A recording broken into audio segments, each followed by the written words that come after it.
সবাই কেমন আছো? আশা করি তোমরা ভালো আছো। আমি কৃষ্ণা চলে এলাম নতুন একটি ভিডিও নিয়ে। তো দেখো, আজকে আমার নতুন ভিডিওতে তোমাদের জানাই অনেক অনেক ভালোবাসা। আজকে আমি দুপুরে কী রান্না করব সেটাই তোমাদের সাথে শেয়ার করব। তো দেখতেই পেলে আলু ডিমটা সেদ্ধ করে রেখেছিল আমার মেয়ে। তো আমি কাছ থেকে এসে মেয়েকে বলেছিলাম আমি স্নানে যাচ্ছি, তুই ডিম আলুটা সেদ্ধ করে রাখিস। তো সেদ্ধ করে রেখেছিল। তো দেখো আমি স্নান করে এখন চলে এসেছি রান্না করার জন্য। এখন আমি আলু ডিমটা ভেজে নেব তেলের উপরে। তো সবার আগে আমি ডিম 4টে দিয়ে দিচ্ছি, তারপরে আমি আলুগুলো দেব।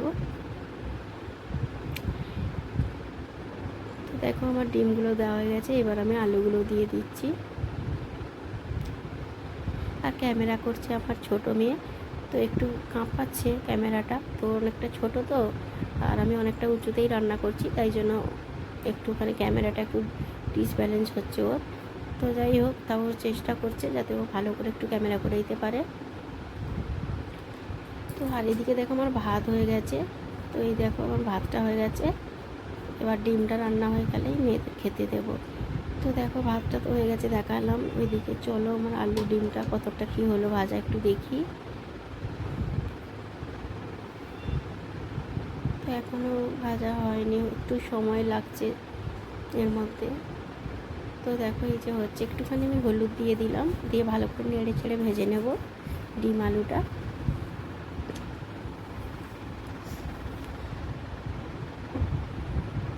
আমার ভিডিও যদি তোমাদের ভালো লাগে অবশ্যই ফলো করে পাশে থেকো আর লাইক কমেন্ট করো। তো এই দেখো আমার পেঁয়াজ কাটা রেডি আছে। এই যে আলু ডিমটা হলুদ দিয়ে একটু নেড়ে চেড়ে নিচ্ছি। তো এবার দেখো ডিম কটা আগে তুলে নেবো, আলুটা আর একটু ভাজবো, তাই জন্য দেখো ডিমটা আমি তুলে নিচ্ছি প্রথমে। আলুটা সাইডে একটু থাক, ভাজা হোক, আর আমি দেখো ততক্ষণে পেঁয়াজটা ভালো করে ধুয়ে জলটা ফেলে দিয়ে এবার আমি পেঁয়াজটা তেলের উপরে দিয়ে দিচ্ছি।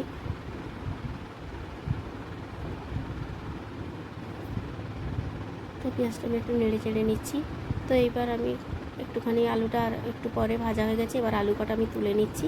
তারপরে আমি পেঁয়াজের মধ্যে নুন দিয়ে ভালো করে নেড়ে চেড়ে ঢাকা দিয়ে দেবো যাতে পেঁয়াজটা নরম হয়। তো দেখো আমি নুন দিয়ে ঢাকা দিয়ে দিয়েছি, পেঁয়াজটা একটু নরম হোক, তারপরে আমি তখন একটুখানি জল খেয়ে নিলাম বসে। তারপরে এই দেখো আমার পেঁয়াজটা ভাজা হয়ে গেছে, নরম হয়ে গেছে।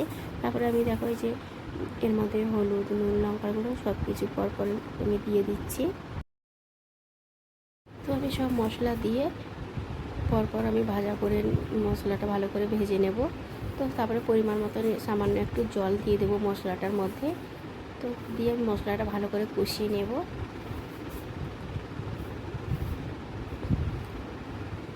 তো দেখো আমি পরিমাণ মতন জল দিয়ে মশলাটা কষিয়ে নিচ্ছি। তারপরে এর মধ্যে আমি দিয়ে দেবো ডিম আলুটা দিয়ে ভালো একটুখানি কষিয়ে নেব। তো ডিম আলুটা দিয়ে দিয়ে কষিয়ে দেখো পরিমাণ মতন জল দিয়ে দিলাম। তো এবার পর আমি এটা ঢাকা দিয়ে দেবো, একটু ফুটে যাক ডিমের ঝোলটা। তো দেখো আমার ঢাকা দেওয়া হয়ে গেল,